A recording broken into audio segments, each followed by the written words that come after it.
David, should we get into this exclusive from the Oh, Elevate podcast? Or is this 100%. yeah, It's all about, and we had the Elevate podcast host on our round table last Friday, so this is very apropos. Conservative Party leader Pierre Poilievre is explaining why the Conservative Party supports Castle Law. This is called in hockey, Sheila, because I know Prime Minister Carney loves using hockey metaphors, oh elbows God. up. Sometimes you've got to go Speaking on of the which, power play. speaking of which, our daily cringe today is a complete own goal. Oh, really? By the left. Yeah, but Yeah. we'll get to that. And I know Carney is a goaltender, so I'll use a hockey analogy. Time to pull the goalie, I should think. Anyway, my hockey analogy for what Pierre Poilievre is about to say is a tip-in. It's like scoring into an empty net. I say this because what Poilievre is going to say is supported by 99.99% of the people based on our videos in the comment section of people weighing in about Jeremy McDonald, the victim in the Lindsay home invasion, being charged with aggravated assault and assault with a weapon. I would argue, Sheila, the 0.01% that doesn't agree, well, those are liberals living in gated communities with security guards. So they're not living the Canadian reality. But enough about me. Let us hear what Mr. Poilievre has to say on the common sense file.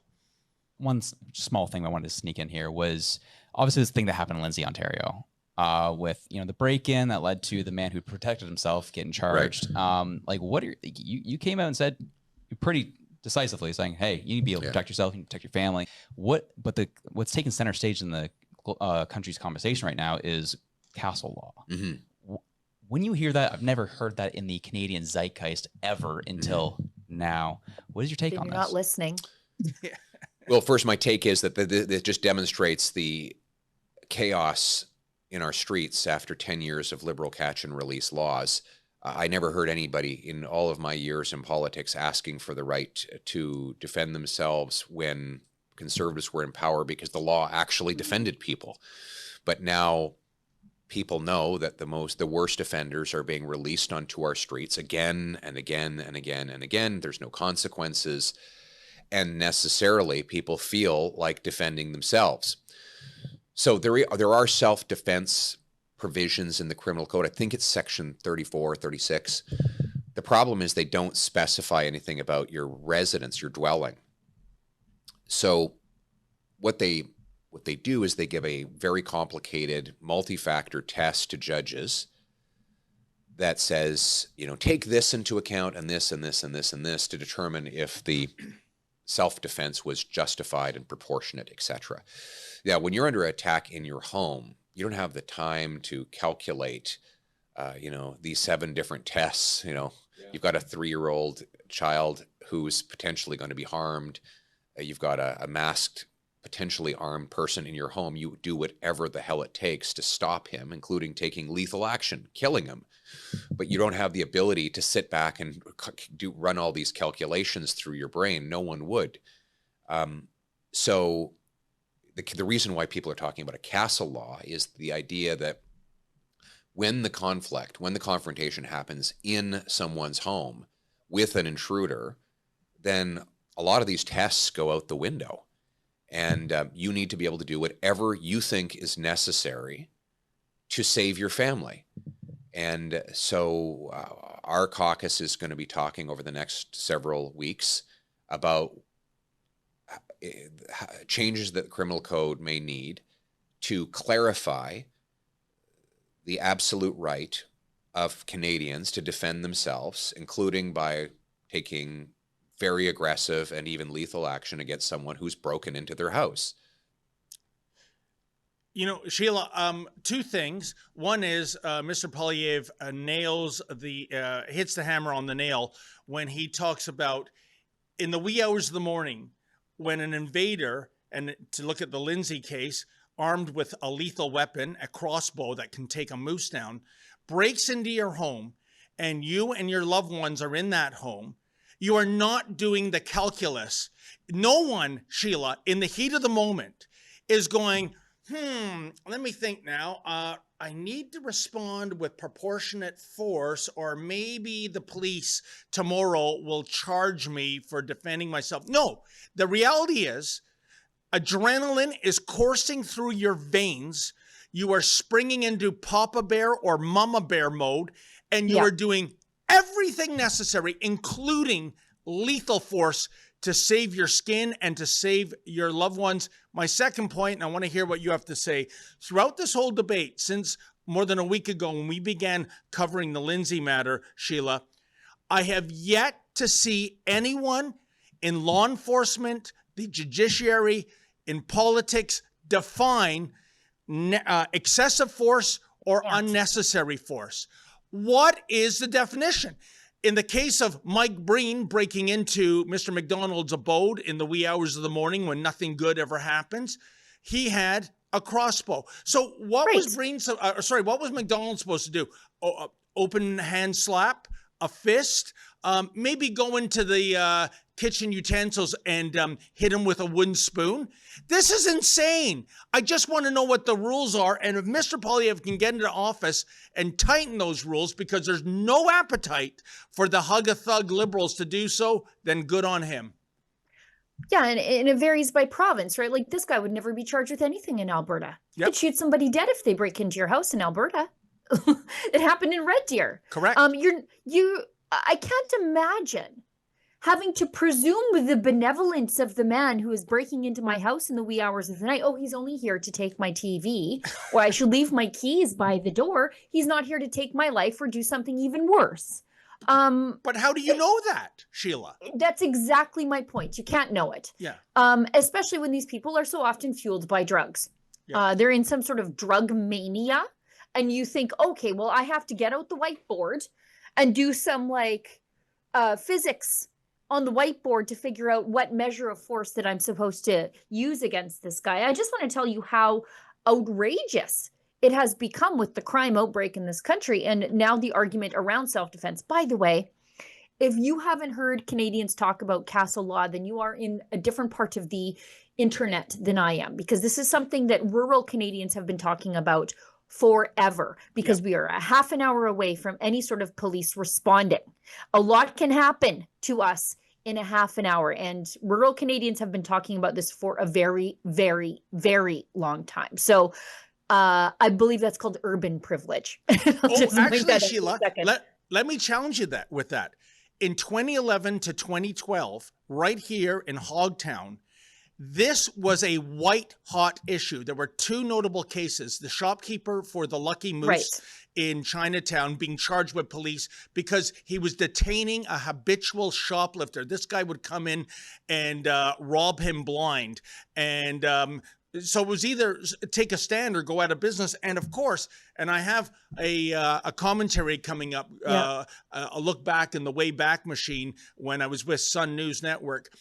Naveed Poilievre, a restaurateur who fended off a trespasser. Again, Mr. Poilievre was having his restaurant on Bloor Street broken into habitually. He caught a guy about to do so. What did he use as a weapon, folks?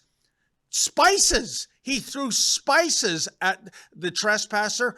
And spoiler alert, because in Lindsay, the cops say, well, charges don't mean convictions. Guess what? With Mr. Poilievre, he was convicted. He was indeed convicted of assault for that. And also, there's his legal bills. And by the way, if you go to Bloor Street near Euclid Avenue, guess what, Sheila? Today, Mr. Poilievre's restaurant is no more. Yeah, of course.